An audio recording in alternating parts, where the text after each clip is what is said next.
Hello students, welcome to chapter wise paper solution sessions. अभी हम units and dimensions के NEET की years paper को डिस्कस कर रहे हैं। इससे पहले हमने यूनिट्स एंड डायमेंशंस की चैप्टर वीडियो डाला है। स्टूडेंट्स को मैं एडवाइस करूंगा, इस प्रीवियस ईयर्स के क्वेश्चंस को डिस्कशन करने से पहले आप एक बार चैप्टर वीडियो देख लो एंड आप उसी तरह से चैनल को सब्सक्राइब करते रहो। इसका 2 पार्ट ऑलरेडी हम डिस्कस कर चुके हैं। हम third part unit and dimensions NEET के पेपर का डिस्कशन कर रहे हैं। नेक्स्ट क्वेश्चन देखिए। ये कह रहा है कि a balloon is made of material of surface tension S and its inflations outer has a small area A. It is filled with a gas of density rho and takes a spherical shape of radius r. When the gas is allowed to flow freely out of it, its radius r changes from r to 0. अगर देखें यहाँ पर तो spherical balloon से आपका gas leak हो रहा है और उसकी रेडियस r से 0 में चेंज हो रही है time t. If the velocity of the gas coming out of the balloon depends on radius as r to the power a and time इस फॉर्मेट में दिया हुआ है। और फिर से देखिए, ये कह रहा है कि एक बैलून है एंड उससे सपोज करिए कि गैस लीक हो रही है एरिया ए से एंड ये ऑलवेज स्फेरिकल शेप को मेंटेन कर रहा है। तो इससे जो गैस निकलती है उसकी velocity r to the power a पर डिपेंडेंट है एंड जो टाइम है उसका एक रिलेशंस दिया हुआ है। तो इसमें alpha beta gamma and delta की वैल्यू को फाइंड करना है। अब यहाँ पर अगर देखेंगे तो यूजुअली हम लोग इसको एनालाइज करते हैं डायमेंशनल एसी से। जैसे अभी क्वेश्चन मान लो ऐसा है कि कोई quantity force velocity and time पर डिपेंडेंट है, तो हम F to the power A V to the power B T power C लिख लेते हैं और डायमेंशनली इक्वेट करके कर लेते हैं। लेकिन यहाँ पर अगर देखेंगे तो यहाँ पर थ्री टर्म से ज़्यादा है, तो डायमेंशनली इस रिलेशंस को ऑब्टेन करना थोड़ा डिफिकल्ट होगा। तो यहाँ पर अगर देखें तो मैं इसको देखता हूँ कैसे कर सकते हैं। डायमेंशनली ये पॉसिबल नहीं है। आपको एक रिलेशंस दिया है कि velocity is dependent on radius to the power A and time dependent है। ये मैं कलेक्ट कर लेता हूँ पहले। आपका टाइम डिपेंडेंट है S to the power alpha A to the power beta rho to the power gamma. तो S to the power alpha A to the power beta S to the power alpha A to the power beta and density power gamma and are to the power delta. ये relations को establish करना। एक बार फिर से देख लीजिए। S to the power alpha, S हमारा सरफेस टेंशन है, A to the power beta rho to the power gamma and are to the power delta. अब यहाँ पर अगर देखें, जैसे मान लीजिए कि आपका ये स्फीयर है एंड यहाँ पर आउटलेट है जिसकी एरिया ए है और यहाँ से वेलोसिटी निकल रही है, गैस निकल रही है और इसकी शेप स्फेरिकल शेप मेंटेन्ड है।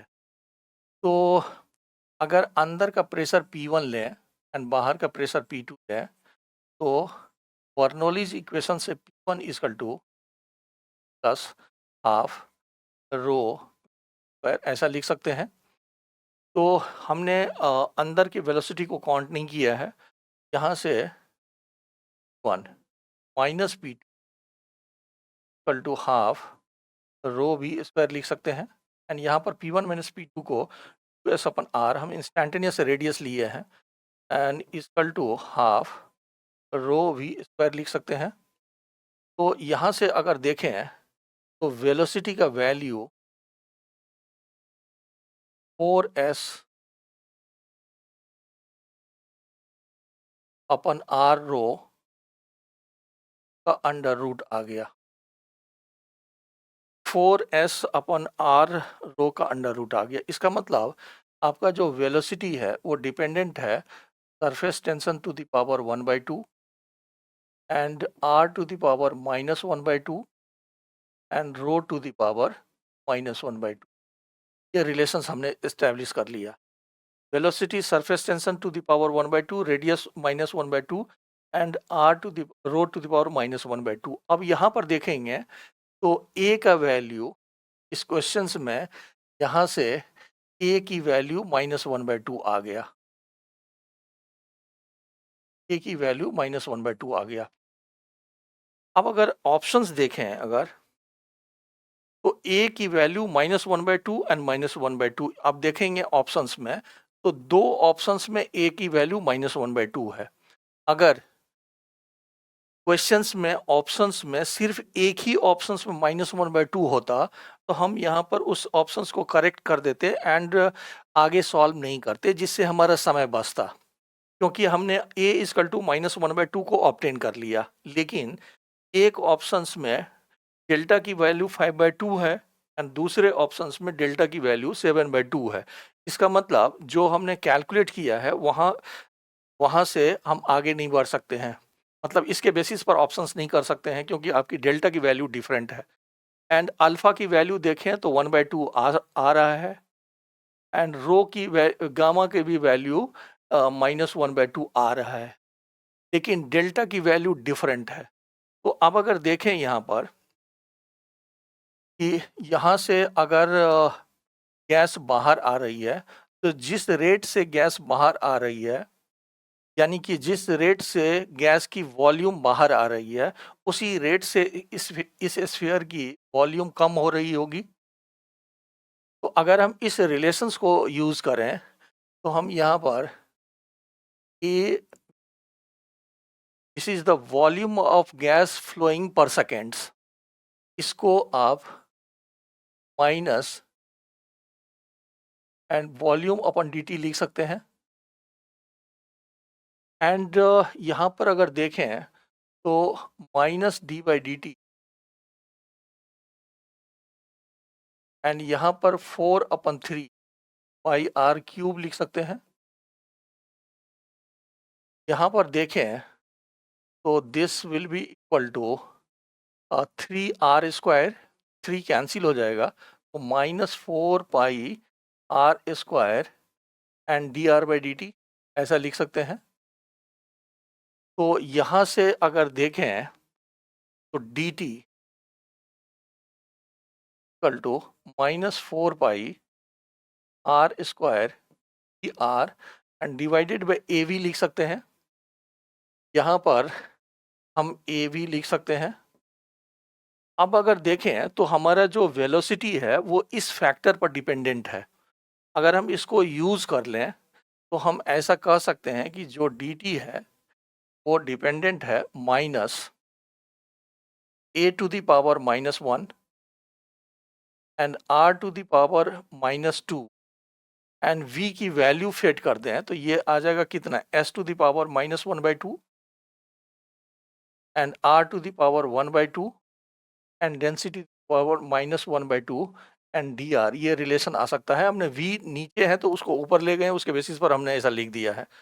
अब अगर देखें तो ये प्रोपोर्शनल हो जाएगा -a⁻1 and s⁻1/2 and ρ⁻1/2 and यहाँ पर r⁻1/2 है एंड यहाँ पर 1/2 है।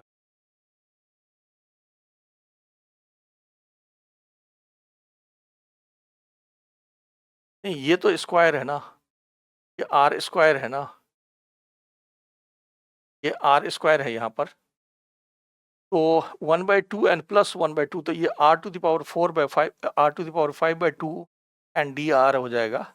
अब इसको हम इंटीग्रेट कर लेते हैं यहाँ पर, तो ये dt को अगर इंटीग्रेट कर लें तो इसको हम 0 to t टाइम में करेंगे एंड इसको r2 को करेंगे। तो यहाँ पर हो जाएगा r to the power 7/2 and 0 minus लिखेंगे तो ये माइनस हमारा खत्म हो जाएगा। इसका मतलब directly proportional to a to the power -1 s to the power -1/2 rho to the power -1/2 and r to the power 7/2 आ सकता है। तो अब अगर यहाँ से वैल्यू कलेक्ट करें तो अल्फ़ा की वैल्यू -1/2, अगर उससे कंपेयर करें तो अल्फ़ा की वैल्यू -1/2 आ गया एंड ए तो बीटा की वैल्यू -1 आ गया and rho to the power तो गामा की वैल्यू -1/2 आ गया, तो गामा की वैल्यू -1/2 आ गया एंड डेल्टा की वैल्यू 7/2 आ गया। तो ये हमारा इस तरह के रिलेशंस आ गया। अब अगर ऑप्शंस में देखें तो डेल्टा की वैल्यू 7/2 यहाँ पर है, तो आपका सी ऑप्शंस मैच कर रहा है इसमें, तो हमारा सी ऑप्शंस यहाँ पर करेक्ट हो जाएगा। सी ऑप्शंस हमारे करेक्ट हो जाएंगे इस केसेस में। अब यहाँ पर अगर देखें तो यहाँ पर अगर देखें तो मैं स्टूडेंट्स को ये एडवाइस करूँगा कि आपको नीट वाले स्टूडेंट्स को कि 45 क्वेश्चंस में 2-4 क्वेश्चंस आपको ऐसे मिल सकते हैं जो थोड़ा सा ऑड हो। तो फर्स्ट अटेम्प्ट में अगर आपको इस तरह के ऑड क्वेश्चंस की इनकाउंटर होती है तो आप फर्स्ट अटेम्प्ट में उसको एस्केप करें। आप अपनी स्पीड एंड एक्यूरेसी को मेंटेन रखें क्योंकि आप 40 क्वेश्चंस तक बहुत इजीली सॉल्व कर सकते हो। फर्स्ट अटेम्प्ट में अगर 40 क्वेश्चंस सॉल्व किए एंड अगर समय बचता है तो उस 5 में से 1-2 और अगर सॉल्व कर लेंगे तो आप टॉप 100 की लिस्ट में आ सकते हैं। लेकिन फर्स्ट अटेम्प्ट में यहाँ पर स्टक करके समय को वेस्ट करना दैट इज़ नॉट यूजफुल। आप फर्स्ट अटेम्प्ट में इसको एस्केप करो एंड अपनी एक्यूरेसी एंड स्पीड को मेंटेन रखिए। अभी मैं आगे बढ़ता हूँ। If force F, acceleration A and time T are chosen as the fundamental physical quantity, find the dimensions of the energy. अब यहाँ इस तरह के क्वेश्चंस काफ़ी किए हैं। इसने अपनी तरफ से फंडामेंटल क्वांटिटी को डिफाइन किया है एंड ये कह रहा है कि energy is F to the power A, acceleration to the power B and time to the power C and energy force multiplied by distance है, वर्क डन के बराबर है, तो इसको यहाँ पर हम ml² एंड T-2 लिख सकते हैं। आपका ये हो गया ml-2 and to the power A LT-1 power B and T power C। अब इसको कलेक्ट करिए तो यहाँ पर देखें तो m एक ही जगह है, तो m to the power A and L to the power A plus B, यहाँ पर A प्लस B हो गया and T to the power -2A and -B and plus C। अब यहाँ पर आप क्रिएट करो तो ml² एंड T-2 यहाँ पर अगर है तो पहला टर्म देखिए कि A का वैल्यू 1 आ गया एंड A प्लस B हमारा 2 है, तो A की वैल्यू अगर 1 होगी तो B भी हमारा 1 आ गया, 2 टर्म निकल गए। अब अगर देखेंगे तो -2A -B and plus C equal to -2 हो जाएगा। तो इसमें वैल्यू फेड करिए तो A 1 है तो this is the -2 and B 1 है तो -1 and plus C equal to -2, तो आपका C इक्वल टू 1 आ जाएगा, -3 एंड तो ये C 1 आ जाएगा, तो ये तो तीनों 1 आ गया। का मतलब एनर्जी का वैल्यू कितना हो गया, एनर्जी की वैल्यू हो गया FA एंड ये हमारा वैल्यू हो गया। FAT फर्स्ट ऑप्शन से मैच कर रहा है, तो इसका मतलब ये इज़ द करेक्ट आंसर्स। अब इस तरह का देखें तो ये क्वेश्चंस कई बार कर चुके हैं कि एक फिजिकल क्वांटिटी डिफाइंड टर्म्स पर डिपेंड कर रहा है, लेकिन उस टर्म्स में A power A B C value कितनी है वो नोन नहीं है, वही फाइंड करना होता है आपको। नेक्स्ट देखते हैं। If E and G respectively denote energy and gravitational constant, then E and G का डायमेंशन फाइंड करना है। द एनर्जी एंड एनर्जी आपका वर्क से रिलेटेड है, ये फोर्स मल्टीप्लाइड बाय डिस्टेंस से रिलेटेड है, तो that is equal to ml square -2 and E is gravitational constant को देखेंगे तो ये अब कई बार कर चुके हैं, that is the m-1 L³ and T-2 and इसमें अगर कंफ्यूजन है तो आप F equal to m1 m2 upon r square के बेसिस पर g को फाइंड कर सकते हैं। तो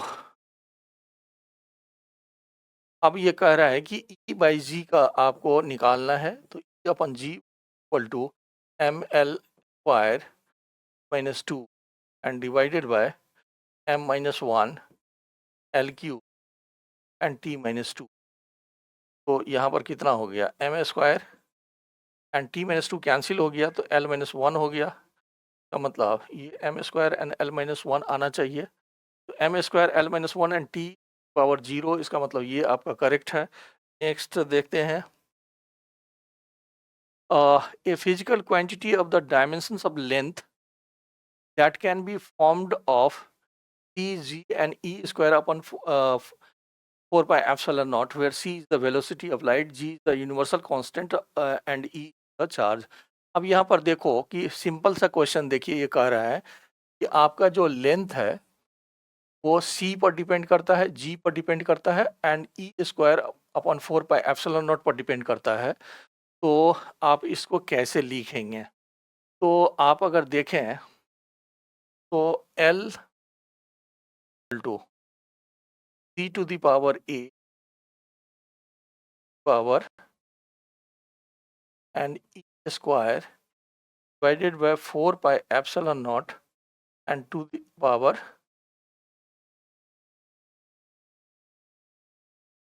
ले लेते हैं, क्योंकि यहाँ पर C है। तो एक सेकंड, यहाँ पर अल्फा बीटा के टर्म में लिख दो, एक सेकंड।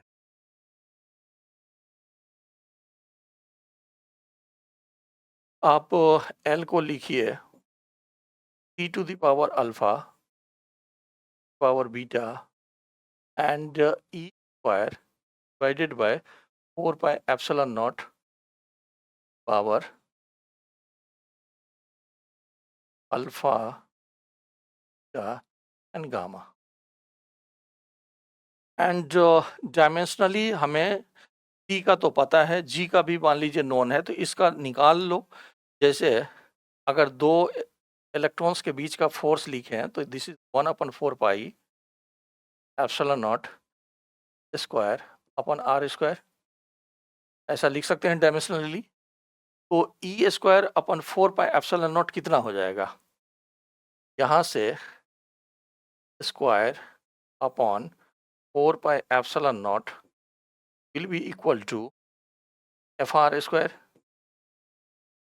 यानी कि that will B ml³ and T-2। तो अब हमें नोन हो गया। अब अगर इक्वेट करें तो हम L को क्या लिख सकते हैं, मैं यहाँ पर सॉल्व कर देता हूँ कि L नॉ इज इक्वल टू, पहला टर्म C है एंड C द वेलोसिटी, तो ये हो गया L-1 पावर अल्फा। दूसरा आपका G है, तो G है हमारा m-1, ये कई बार निकाल चुके हैं, L³ and T power -2 power beta, ये हमारा बीटा हो गया। एंड नेक्स्ट टर्म है 2 m L³ and T power -2 power gamma.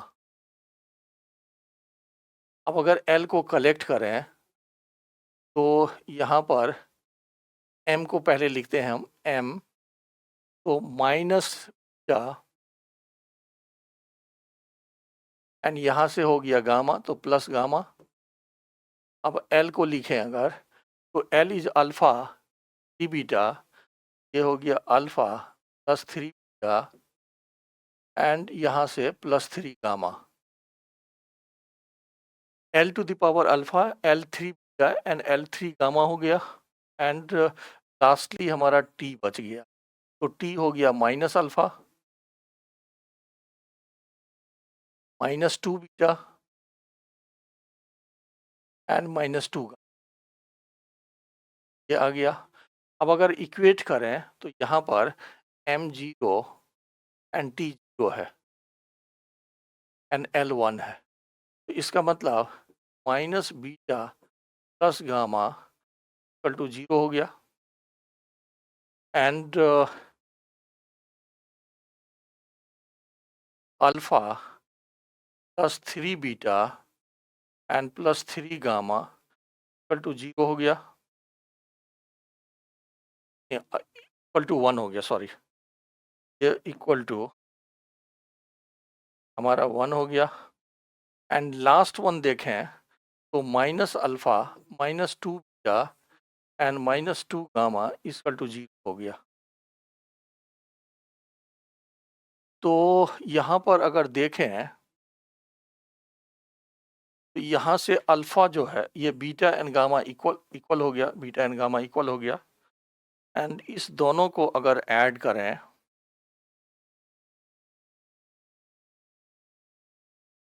तो अल्फा कैंसिल हो जाएगा, यहाँ से बचेगा बीटा, का मतलब beta plus gamma equal to one, beta plus gamma equal to one है, एंड बीटा और गामा इक्वल है, तो इसका मतलब beta equal to one by two equal to gamma, एक रिलेशन ये आ गया। अब अगर देखें तो आप इस इक्वेशन में फिट कर दो, तो alpha plus three by two and plus three by two equal to one, तो ये कितना हो गया, ये हो गया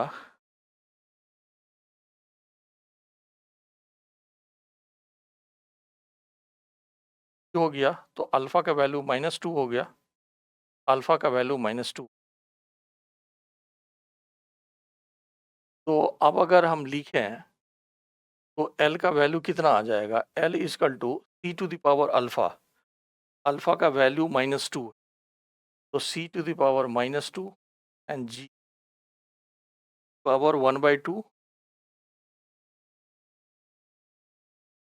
and square upon four pi epsilon naught power one by two. तो अगर इसको अरेंज करके लिखें तो ये कितना हो सकता है, G square four pi epsilon not and to the power one by two and one upon C square, ऐसा आ सकता है। तो one by C square G square upon four pi epsilon naught का वन बाय रूट टू, तो ये A option correct हो सकता है।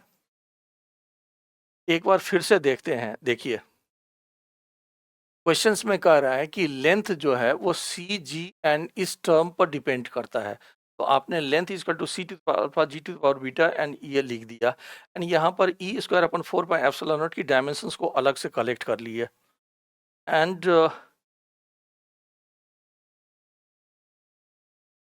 यहाँ पर आप यहाँ से देखिए कि लेंथ के बेसिस पर हमने कलेक्ट कर दिया है, एंड रिलेशन के बेसिस पर अल्फा बीटा की value one by two and sorry beta and gamma की value one by two and alpha की value minus one by two आ रहा है, तो ये वैल्यू फिट करके निकाला जा सकता है, तो सही है मेरे ख्याल से। Planck's constant h, speed of light in vacuum, and Newton's gravitational constant are three fundamental constants. Which of the following combination of these has the dimension of length? तो अब अगर देखें यहाँ पर तो इस क्वेश्चंस में आपको कह रहा है कि length dependent on Planck's constant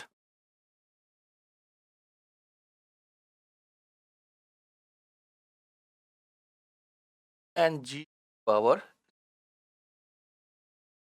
तो यहाँ पर सी टर्म मैच कर रहा है, तो इसको फिर से जो है ना इसको थोड़ा चेंज करिए।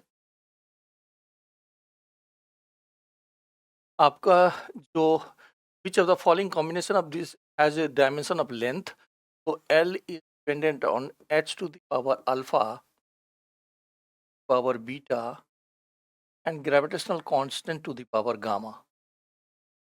अब यहाँ पर अगर कलेक्ट करें तो आप एंगुलर मोमेंटम को लिख सकते हैं mvr इक्वल टू nh/2 पाई। तो इस बेसिस पर h की डायमेंशन हो जाएगा m L t-1 and multiplied by L। तो ये हमारा हो गया ml² एंड 1। तो यहाँ पर देखें अगर, तो L equal to ml² and t-1 and to the power alpha.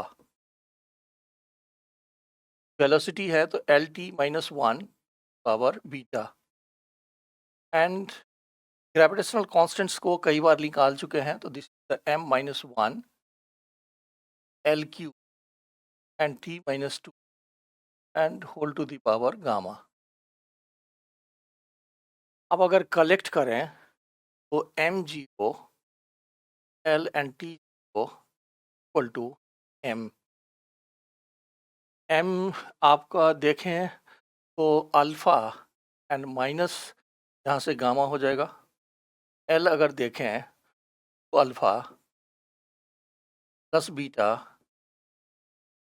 And +3 gamma, and t को देखें अगर तो minus alpha minus beta and -2 gamma. अब अगर इक्वेट करें तो alpha minus gamma is equal to 0, तो alpha is equal to gamma एक रिलेशंस आ गया। एंड यहाँ से अगर देखें तो alpha plus beta and +3 gamma equal to 1, and minus alpha minus beta and -2 gamma equal to, and alpha and beta alpha and gamma equal है।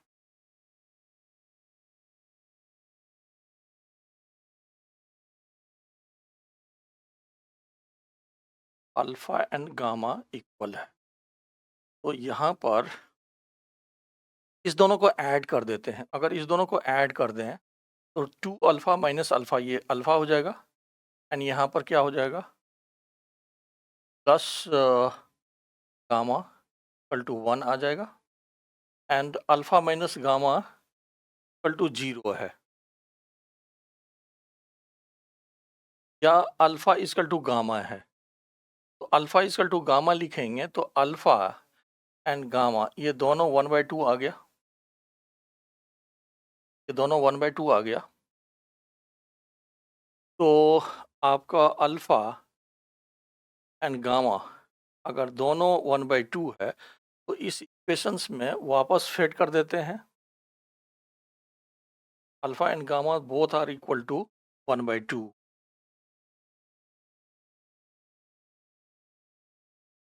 तो यहाँ से अगर किसी एक इक्वेशंस में फिट करें अगर, तो जैसे वो अल्फा तो 2 multiplied by 1/2 and plus beta and +3/2 equal to हो जाएगा 1। तो ये कितना हो गया, तो यहाँ से ये हो गया 1, एंड 1 + 3/2 ये हो गया बीटा इक्वल टू हो गया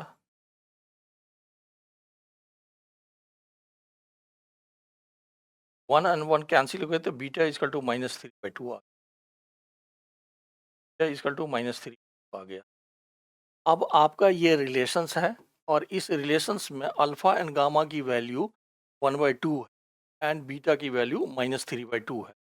तो अगर हम फाइनली फिट करें तो L is equal to h to the power alpha alpha की वैल्यू है 1/2 एंड बीटा की वैल्यू है -3/2, पावर -3/2 एंड वैल्यू है 1/2। तो अगर आप एल को लिखना चाहें तो एच जी का under root and whole divided by C to power 3/2 आ सकता है। तो एल की वैल्यू एच जी का root and whole divided by C power 2, option हमारा करेक्ट हो जाए। फिर से देखिए, आपको कह रहा है कि लेंथ जो है वो Planck's constant, velocity of light and G पर डिपेंडेंट है और इस अल्फा बीटा एंड गामा की वैल्यू फाइंड करना है। तो हम इस यहाँ पर जैसा पहले करते हैं कि डायमेंशंस को लेकर के एंड जो वेरिएबल्स है उसको कलेक्ट करके आप सॉल्व करके ये निकाल सकते हैं। आगे बढ़ते हैं। फिर से देखिए, if energy, velocity v and time t are chosen as the fundamental quantity, the dimensional formula of surface tensions। तो यहाँ पर अगर देखें तो फिर से ये कह रहा है कि आपका जो सरफेस टेंशन है, that surface tension is dependent on energy led to the power a and velocity to the power b and t to the power। तो बेसिकली अब आपको ए बी सी वैल्यू को फाइंड करके इसमें फिट करना है।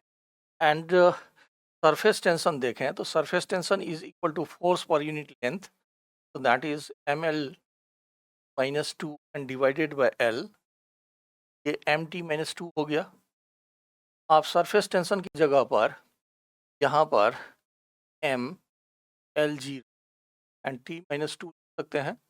And energy है, energy work done के इक्विवेलेंट है and work done force multiplied by distance होता है। यहाँ पर लिख सकते हैं ml² -2 and whole to the power a, and ये वेलोसिटी है तो LT-1 to the power b and t power, ऐसा लिख सकते हैं। एंड अगर कलेक्ट करें तो m एक ही जगह है तो m to the power a, l to the power 2 and plus b and t power -2 -b and plus c। अब अगर देखें तो a का वैल्यू 1 डायरेक्टली आ गया and a plus b equal to 0। तो यहाँ से a की वैल्यू अगर फिट कर दें, का वैल्यू -2 हो गया and last one -2a -b and plus c equal to -2। तो a का वैल्यू 1 है तो ये -2 हो गया एंड b का वैल्यू -2 है, ये +2 हो गया। का वैल्यू -2 है तो ये +2 हो जाएगा and plus C equal to -2। तो ये दोनों कैंसिल हो गया तो c का वैल्यू -2 डायरेक्टली आ गया आपका। अब आपको तीनों वेरिएबल्स की वैल्यू पता चल गया। तो फिर से अगर हम डालें तो s now will be equal to power a का वैल्यू 1 है एंड v पावर b का वैल्यू -2 है and t power c value -2 है। ये -2 आ जाएगा, यानी कि आपका सरफेस टेंशन इस तरह से आ सकता है। तो and v to the power -2 and t to the power -2 ऐसा बोल रहा है ये।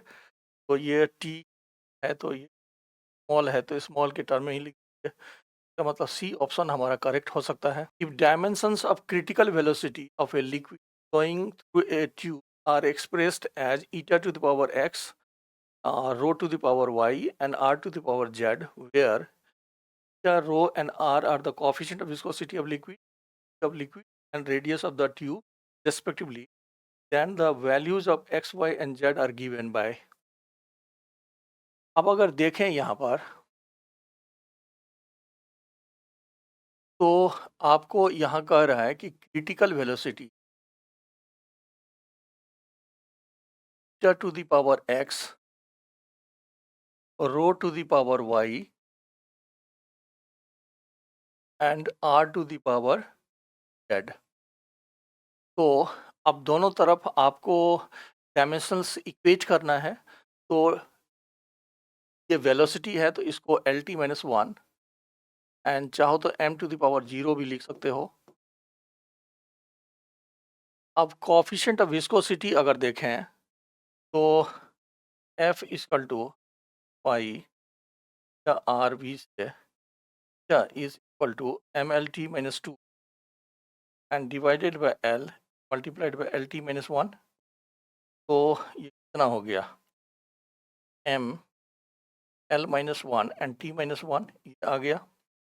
तो मतलब यहाँ पर हम M L minus one one and to power x लिख सकते हैं। एंड डेंसिटी देखें अगर, तो mass per unit volume M L power minus three हो जाएगा। यहाँ पर डेंसिटी की जगह पर एल, सॉरी ये हमारा M L power minus three and y लिख सकते हैं, and L to the power z लिख सकते हैं। अब अगर कलेक्ट करें तो M to the power x plus Y,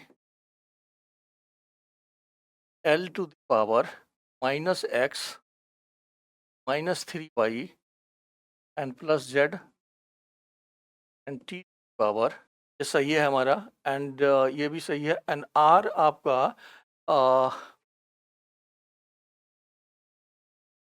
and radius है, तो ये ठीक। एंड यहाँ पर अगर देखें तो टी एक ही जगह आ रहा है। तो अब अगर टी से स्टार्ट करें तो T to power minus X and T to power minus one, तो एक्स का वैल्यू वन आ गया and X plus Y zero है। एक्स प्लस वाई, तो एक्स तो Y equal to minus one आ गया। And minus x minus three Y and plus Z is equal to one. तो एक्स का value minus one and Y minus one है, ये plus three and plus z equal to one. ये कितना हो गया, plus z equal to one, का मतलब z will be equal to minus one. का मतलब एक्स की वैल्यू वन एंड वाई की value minus one and z की वैल्यू माइनस वन लगता है, तो हमारा फर्स्ट ऑप्शन मैच कर जाएगा। First one is the correct. Next देखते हैं,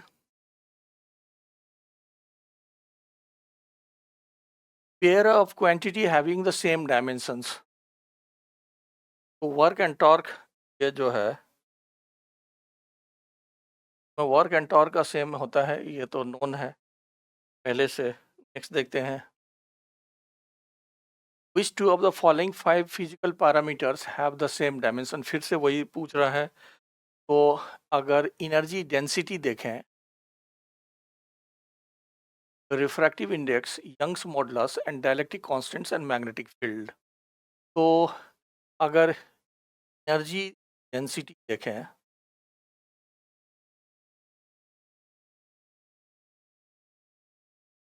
energy density, energy per unit volume हो गया, तो that is equal to energy हो गया M L square and T minus two divided by L cube, ये हमारा हो गया M L minus one and minus two. Energy density का ये आ गया।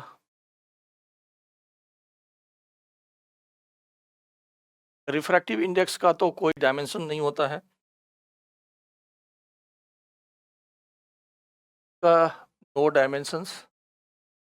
डायलेक्ट्रिक कांस्टेंट्स का कोई डायमेंशंस नहीं होता है, तो इसका भी नो डायमेंशंस। अब बच गया Young's modulus and magnetic field.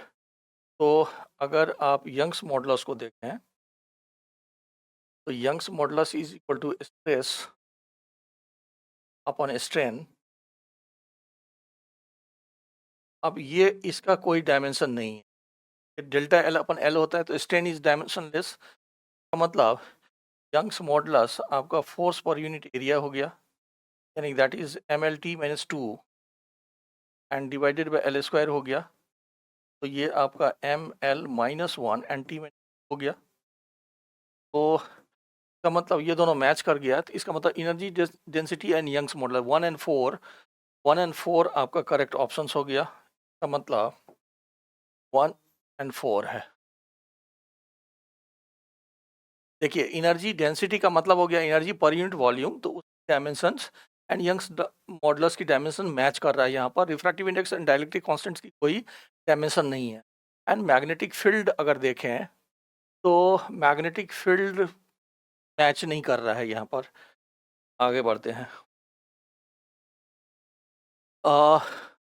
Next देखिए क्या कह रहा है कि dimensions of resistance in an electrical circuit in terms of dimension of mass length and time and current would, आपको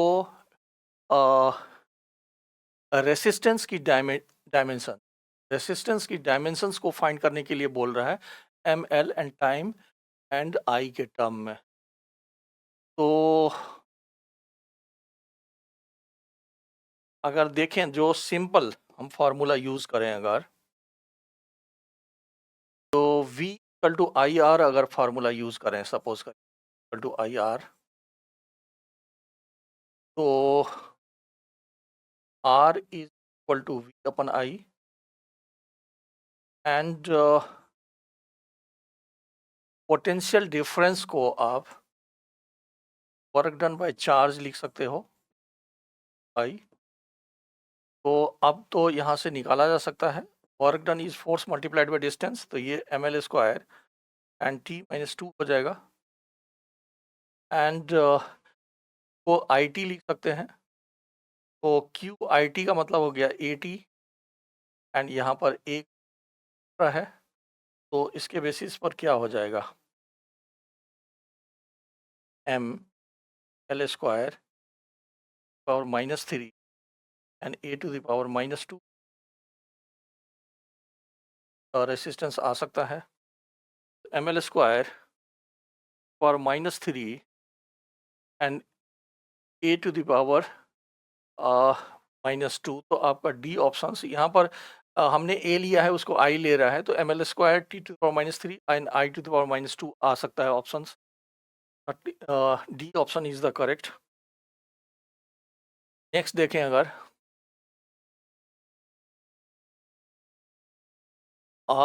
the ratio of the dimensions of Planck's constant and that of the moment of inertia is the dimension of,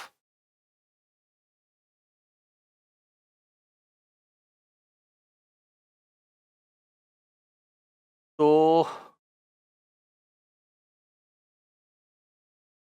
moment of inertia,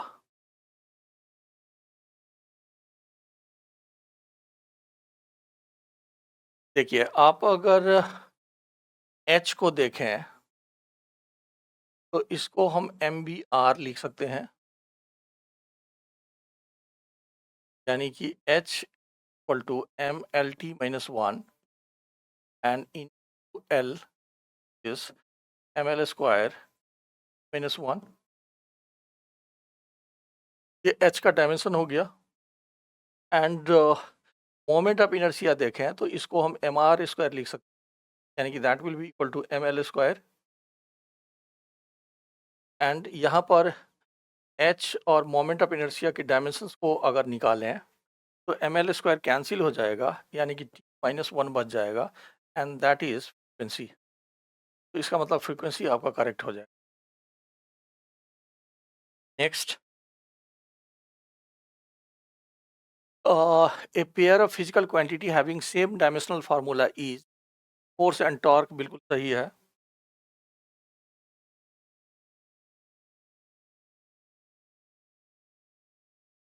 A pair of physical quantity having the same dimensional formula is, force and torque तो गलत हो जाएगा, work and torque सही होगा। Work and energy बिल्कुल सही है। Force and impulse गलत हो जाएगा। लीनियर मोमेंटम एंगुलर मोमेंटम, जैसे टॉर्क जो है ये FR होता है। तो फोर्स एंड टॉर्क तो गलत हो गया। Force and impulse, impulse force multiplied by time होता है। तो आपका इम्पल्स एंड फोर्स भी गलत हो जाएगा। Linear momentum and angular momentum गलत है। Angular momentum R cross P होता है, ये गलत हो जाएगा। का मतलब बी ऑप्शंस करेक्ट है इसमें। नेक्स्ट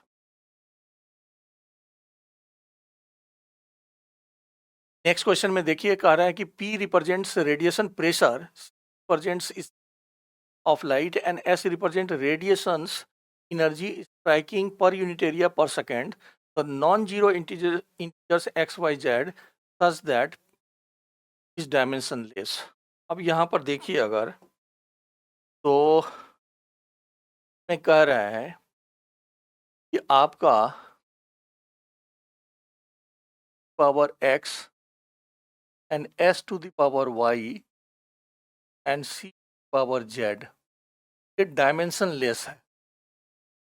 तो अगर ये डायमेंशनलेस है तो एक्स वाई जेड का कॉम्बिनेशन कौन सा करेक्ट होगा, ये फाइंड करने के लिए बोल रहा है। एंड यहाँ पर अगर देखें तो हमें पी प्रेशर है, तो पी अगर प्रेशर होगा तो that will be equal to force पर यूनिट एरिया, यानी कि that is ml-2 and divided by L square. ये हमारा हो गया ml-1 एंड और -2 प्रेशर का ये आ गया आपका। अब अगर देखें यहाँ पर S represents radiation energy पर unit area per unit time, तो एनर्जी वर्क डन के बराबर है, तो यानी कि this is ml² -2 divided by L² and multiplied by, तो ये कितना हो गया m पावर -3 एंड c आपका रिप्रेजेंट इस, तो ये c हमारा LT-1 हो गया। तो हमने क्या किया इसमें कि पहले प्रेशर एंड एस रिप्रेजेंट्स ये इंटेंसिटी है, यानी कि that is energy per unit area per unit time, and C उसकी डायमेंशन को कलेक्ट कर लिया। अब इसमें यूज करते हैं, तो प्रेशर की जगह पर आप लिख सकते हो m-1, नहीं एक सेकेंड, प्रेशर की जगह हमने यूज किया ml-1 and t power -2 power x, and जगह पर हमने यूज किया mt power -3 power y, and इसकी जगह यूज किया LT-1 and to the power z। अब अगर कलेक्ट करें तो m टू द पावर कितना हो गया x and plus y, and l to the power -x -3y and plus z,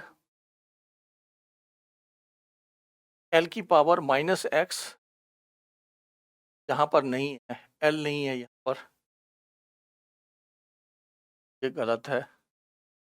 तो यहाँ पर फिर से कलेक्ट करिए, l to the power -x and plus z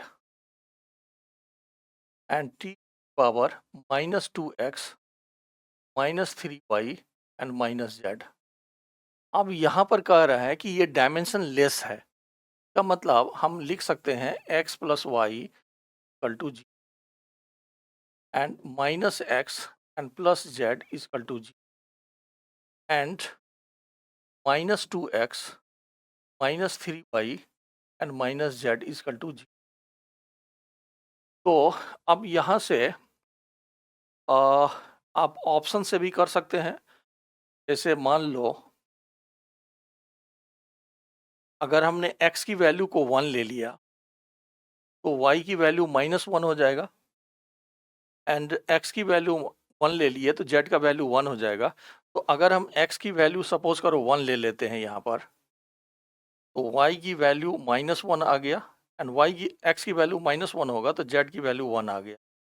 तो x सी ऑप्शन करेक्ट हो सकता है, यहाँ पर सी ऑप्शन करेक्ट हो सकता है उससे। सही है मेरे ख्याल से, आगे बढ़ते हैं। from the following quantity which one has the dimension different from the remaining three?